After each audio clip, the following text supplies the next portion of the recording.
Hello, friends. Today I want to share a story, an event in my life that, as I can look back at, I understand was a kind of prelude to a whole progression of change in my life. And I'm going to call this story Snap. In 1968, in my senior year, last semester of my senior year of university, I just gotten accepted to medical school, which I would be beginning in the following June or July. And I decided to celebrate by taking a flight down to Puerto Rico and doing some snorkeling and swimming and casinoing, the kind of thing that seems in a way kind of romantic and interesting when you're 18 years old. Oh no, I guess I was 21 years old. I was in the next to the last row of an Eastern Airlines flight, long tube with three seats on each side, the galley behind. And a couple hours into the flight, suddenly, with no warning, there was a shake. And then, wham, everything that wasn't tied down, seat belted, went and smashed up into the ceiling. I had been watching with a kind of envy and judgment, a nice tweed jacket fellow that probably was from an Ivy League school in some fraternity, smoking a pipe a few rows in front of me and chatting with some young women there, flirting, no doubt. And I was competitive and envious because I not even play that kind of game. And I saw this guy suddenly smash to the ceiling. And then from head to heel, he was stuck to the ceiling. And then he came flying down to the floor. Wham. And then it happened maybe three, five times more. Wham, wham, wham. Everybody smashing to the ceiling if they weren't seatbelted. I was seatbelted. And up and down I went, but I wasn't injured. And then suddenly, the plane began to go into a vertical nosedive. And I can still vividly see it and feel it. This tube that I'm at the back of is going like that and like that. And it's beginning to shake violently, louder, violently and we're going straight down. And of course, that's crash, that's death. And after maybe 15, 20 seconds, the plane began to pull up. I could feel the tube lifting. I could feel the left wing lifting. It was like it was coming up. It was banking. Eventually, it regained normal flight. We made a safe landing in San Juan, Puerto Rico. But the effect of that had hardly had time to really enter me. I met one of the flight attendants. In those days, they were called stewardesses, and they were all women in a hotel lobby. I recognized her. I went up to her and I said, I was on board that Eastern Airlines flight. And she said, oh my God. She told me that 15 people were in the hospital, that four of her um, associates were badly injured, broken clavicles, gashed skulls, broken hip. I remember too that after it pulled up and began to stabilize, the captain or one of the crew members from the front came down the airplane, but he wasn't walking. He was on this ground, crawling, throwing his arms and his legs under the chairs and seats in case it would happen again. I remember people being taken off in the airplane in well, whatever that word is for that my brain won't pick up now. In, and when it came time for me to fly home, I went to Eastern Airlines and they said, I'm not getting on an airplane again. I was on that flight and put me on a ship, which they said they couldn't do. But they told me to come back on the day of my flight early and come to the first class lounge.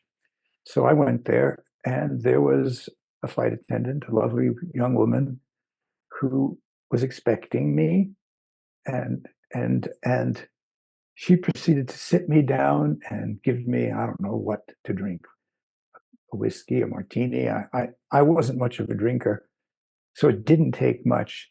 And then she walked me onto the airplane and sat with me. They put me in the first class and sat with me until just before the doors were going to close. And she gave me a little hug and she whispered in my ear, "You're going to be all right." She got off the airplane and I was all right, or so I thought, except from that moment on, every airplane flight, the slightest bump, the slightest sound, mechanical sound as the wings extend before landing or retract as they gain speed after takeoff. When the wheels come down and the wheels retract, every sound,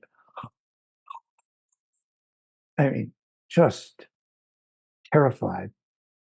And this is how I was every flight for quite a few years. But I became a doctor and I could self-medicate a little bit of Valium. Those days there were Quaaludes. Once I kind of over-medicated myself and didn't quite make it to the bathroom in time before I vomited in the aisle. Rather humiliating, but that was the depth of the anxiety that I was in. And then sometime, I believe in late 1976, I was on board a flight and it was already at full altitude, and boom, a little vibration, and then a couple of more bumps, and suddenly my that terror, like a ball of burning molten lava in my belly. But this time I hadn't been medicated. I just simply, without any premeditation, without any I turned my awareness directly into that sensation and I started humming. Right into that sensation. Mm, I don't know if it was the second hum or the third hum, and suddenly snap, like reality cracked. And instantly I was still peaceful, and I was the airplane. I was the airplane. I was the wings. I was the changing pressure waves of the air that was causing the plane to bump. I was the earth, however many thousands of feet below. There was no separation between me, the airplane. I'd never known a state like that before. I never knew that that could possibly exist.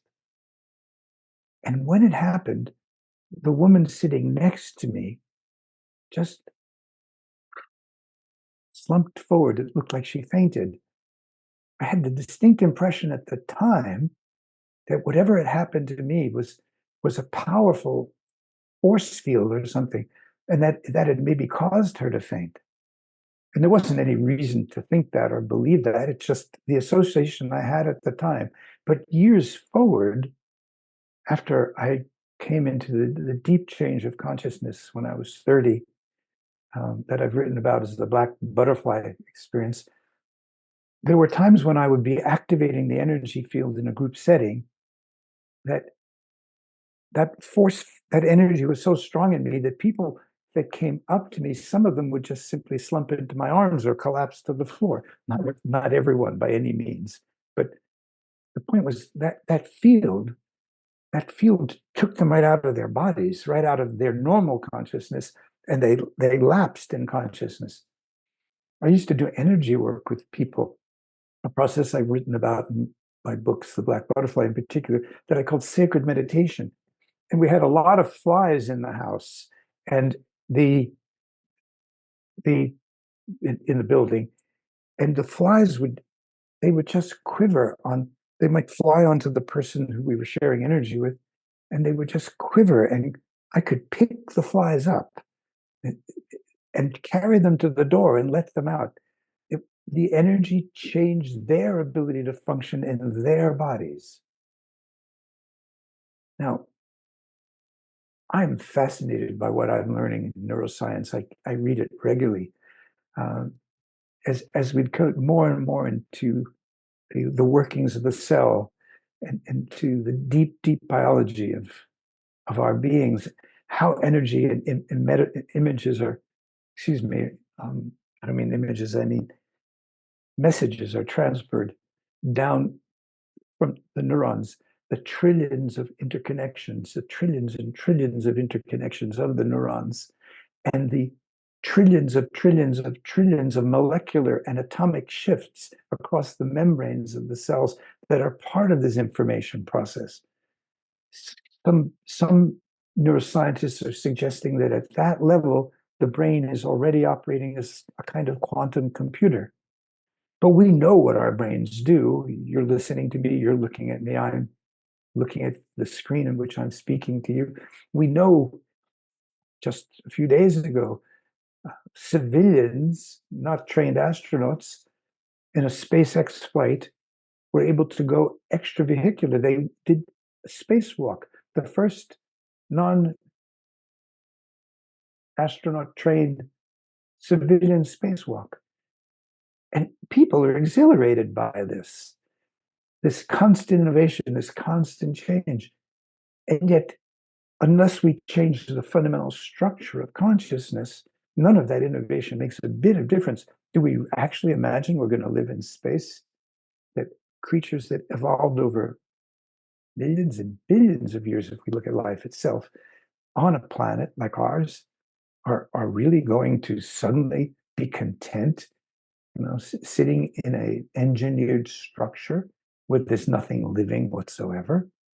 Um, it is sometimes ludicrous to me to think, that we would want a world where a few people for some period of time live on the moon or maybe in Mars. There's no doubt in my mind the mind can do that, that intellect can do that, engineering and mathematics can do that. Those are easy things to do, but nobody knows how. Snap. Nobody knows how to go from an assemblage point of the separate self to an experience of consciousness as reality, consciousness as this. And when you have that experience on the airplane, that first time, I wouldn't say anything was about love. It was about absolute peace. And from that day, I have never had anxiety on an airplane, no matter how turbulent it's gotten.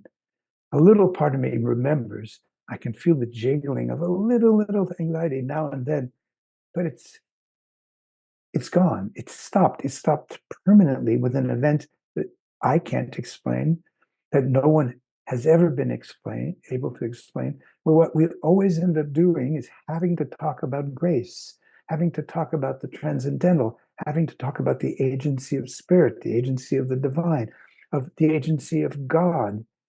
Here it's clear that at the root of all basic, deep religious traditions, someone had an event like I had with the black butterfly that changed the organizing and assembly nature of consciousness from a separate self to an awareness that's in relationship with everything and all things and is also a separate self.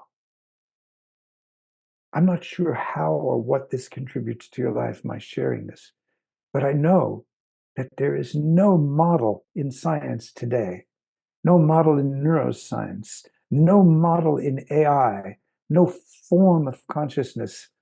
That's my doggie wanting to go out the door, which I'll let her out in a moment, that can explain these kinds of events, which are utterly, utterly essential to the human adventure. What are we?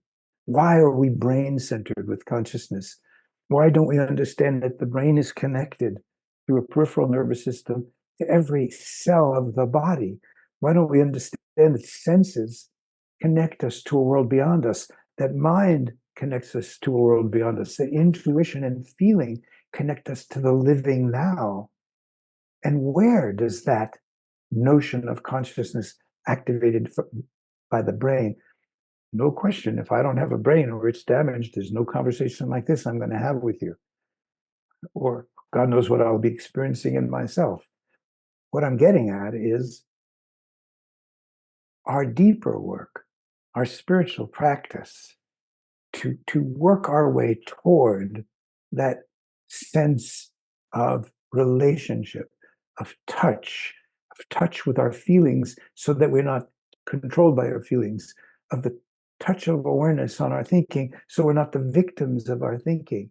That this path, this timeless path that is always in some level activated by an event like I had on that airplane, and subsequently after that had in a much, much deeper and more profound and way, that this must be somehow an understanding that informs education, that informs child raising, that informs human relationships, that allows us to step free of being prisoners of identity, religious identity, political identity, cultural identity, heritage identity. We are aware beings in this now, in this, the religion of this, this. What a dance. What a dance. Check out my website for the events that are coming up and take a look at the opportunity to spend some time with me in discussions monthly or so in what I call private mentoring. And maybe just for a moment, rest in the sense of the wonderment to have taken life, taken birth on planet Earth. God bless.